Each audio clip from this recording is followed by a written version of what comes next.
Welcome, Internet. It's true what is said. He who laughs last laughs best.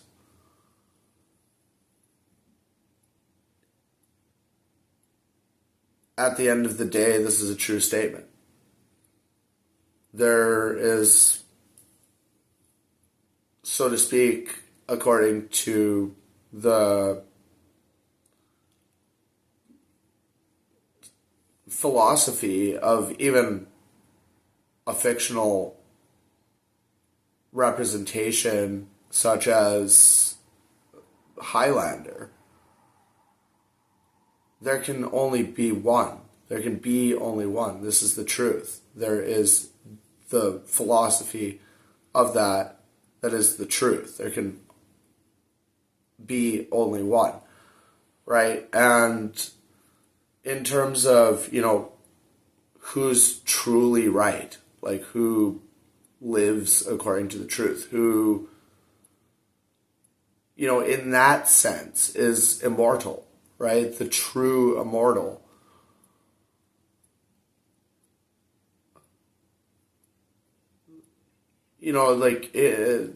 Immortality through the lens of regular culture even is more so defined as, going down in history, being immortalized in history. So, someone like Caesar or somebody like, Moses or God, these are figures, whether they represent real people or not, like they're figures in history, historical events that are solidified in time, immortalized throughout history, right? And in this essence, such as the philosophy of Highlander, there can be only one. And what this proves on the side of that is that he who laughs last laughs best. This defines the one person who is just it all. They're just the full package, right? Like, that's the same idea, right? And so, this idea can even be weaponized. Like, you can use this using things like social psychology or aiming advertisements and things like this towards demographics and the political spectrum, the entire political field and what it represents along the spectrum. Where it goes from that with what the enactments are that are in place. This is all weaponizations of these types of philosophies, such as the expression, he who laughs last laughs best.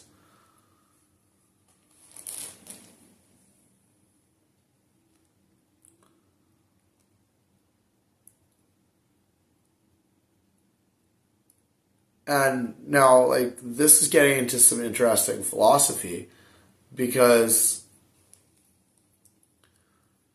when you think about immortality and being immortalized in history,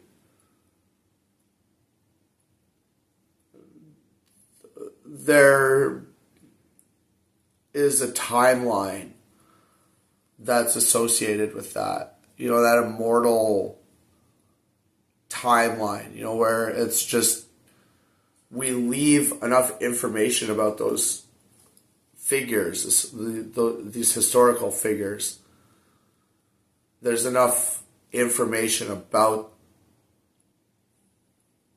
the history that it just solidifies in one place. It's as solid as a mountain. You like, it's not going anywhere for the rest of conceivable time, right? And so, in what way do these people actually become mortal? Right? This is part of the immortalization process, is actually developing one's own mortality as well. This is very clearly outlined in a series such as Highlander. If you were to watch the classic TV show, the Highlander series,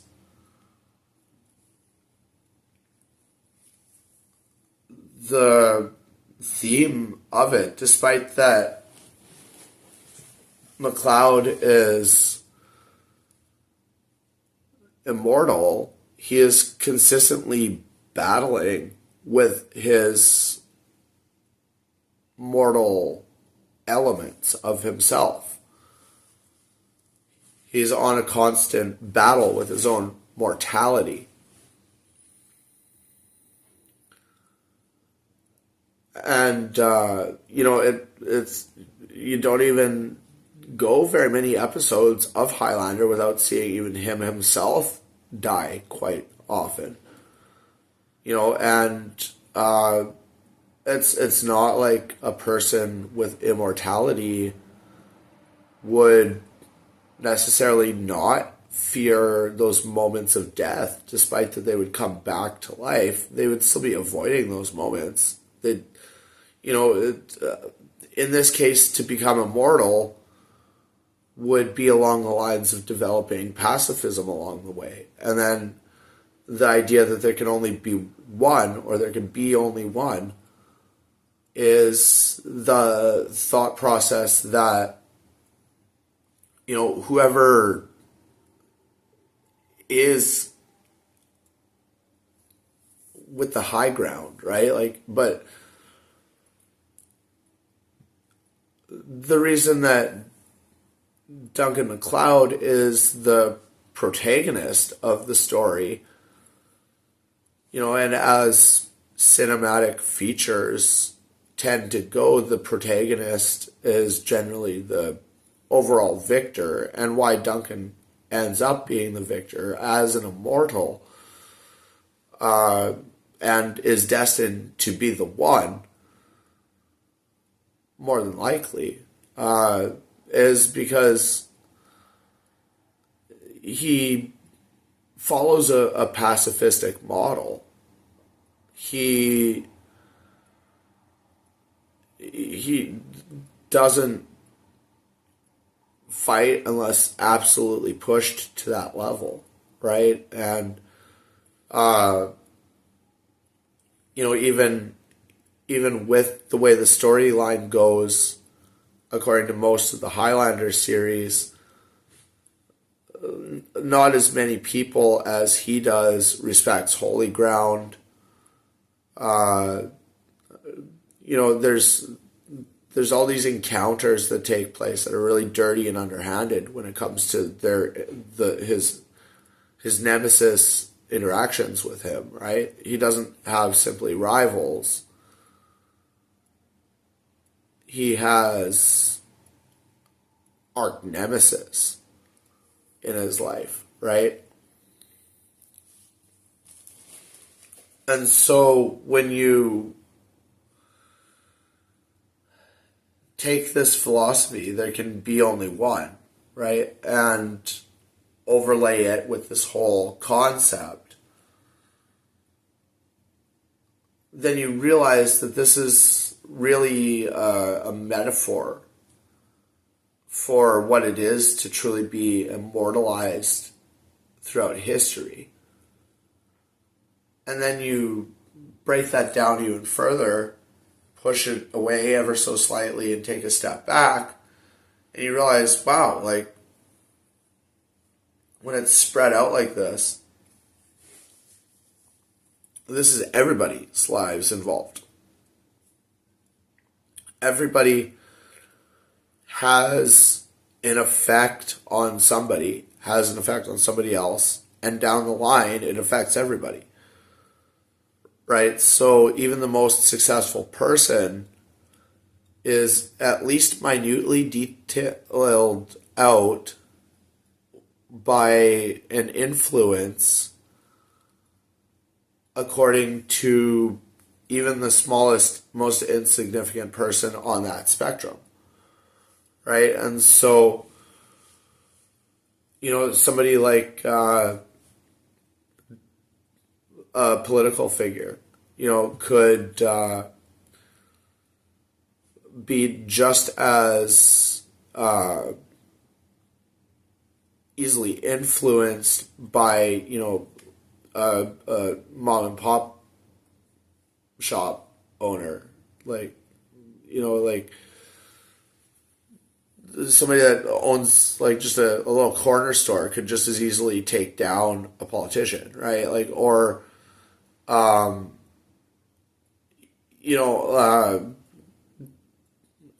their vote could just as easily like affect like positively that politician, right? Like,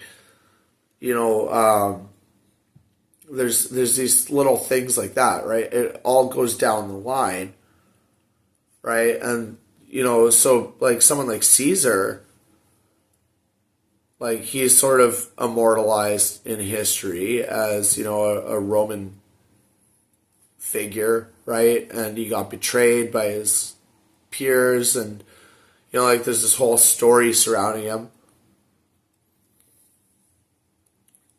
But the thing is everybody contributed to that.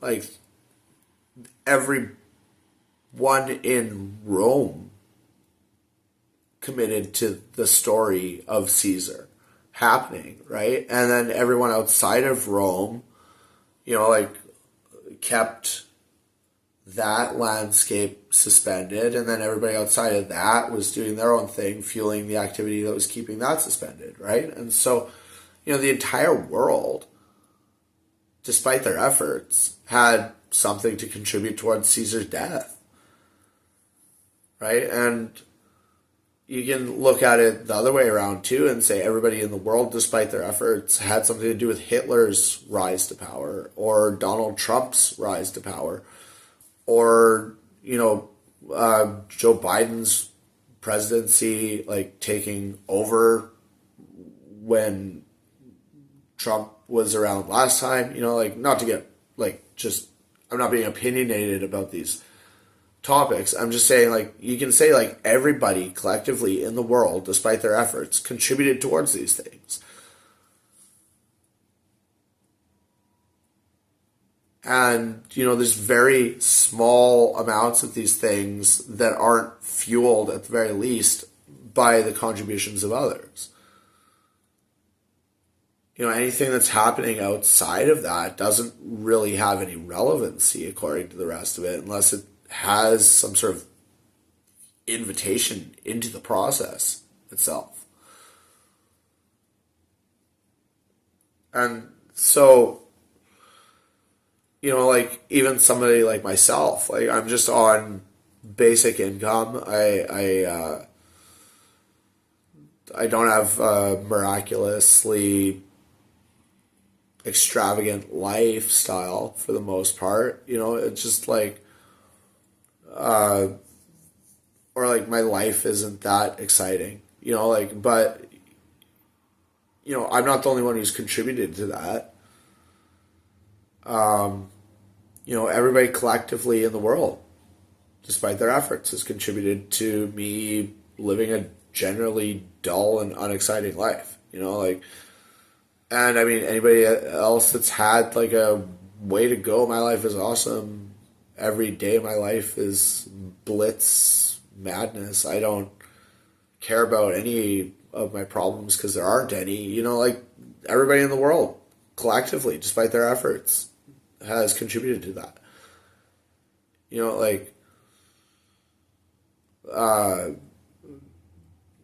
Take any of it. In hand, out of hand, any example. The entire world has contributed to it despite their efforts.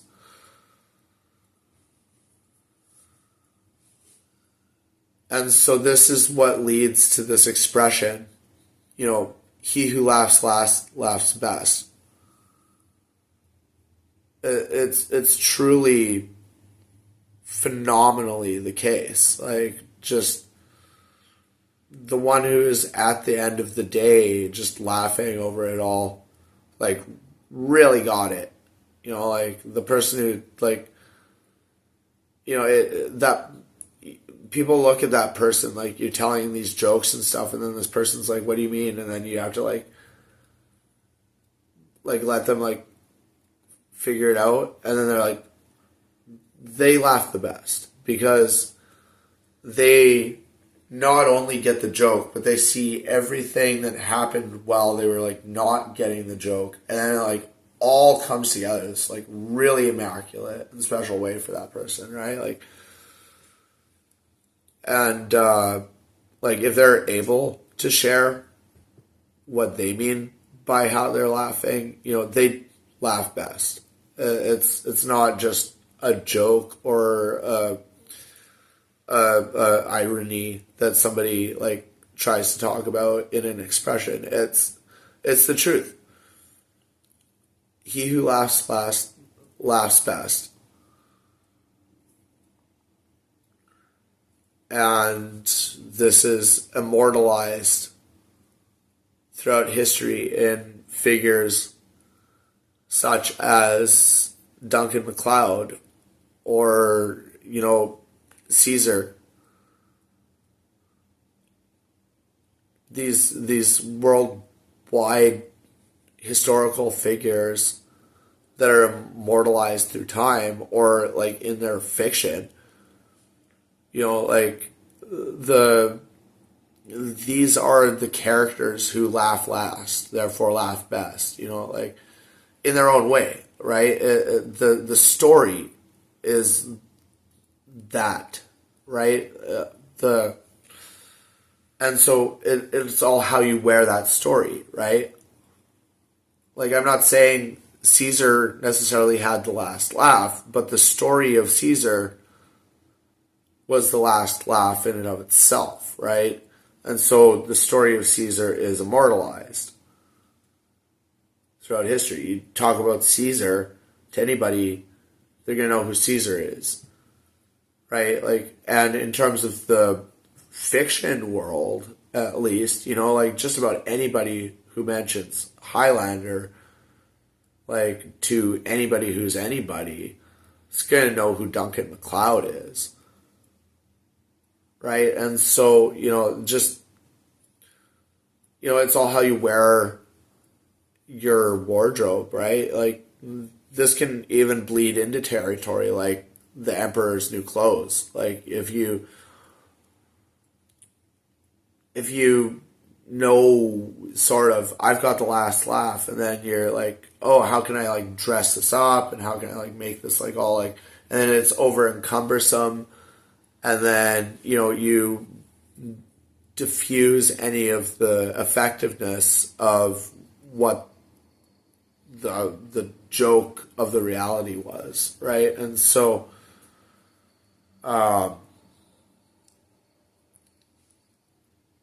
it's like sort of the proverbial bursted bubble at the same time as, like killing the moment, like, so to speak, like being a buzzkill, like,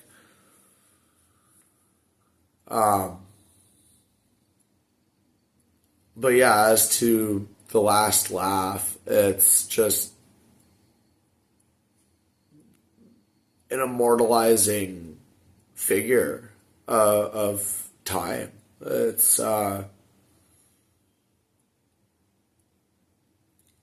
It's a very deeply intrinsic expression, despite that it's very straightforward, short, simple, easy to remember. Just about anybody can remember that, I'm sure. Like, he who laughs last, laughs best. Like, pretty simple, pretty straightforward.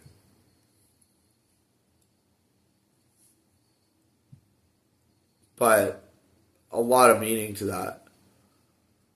Like if you dig into it, the psychology behind that, if you look at history through that lens,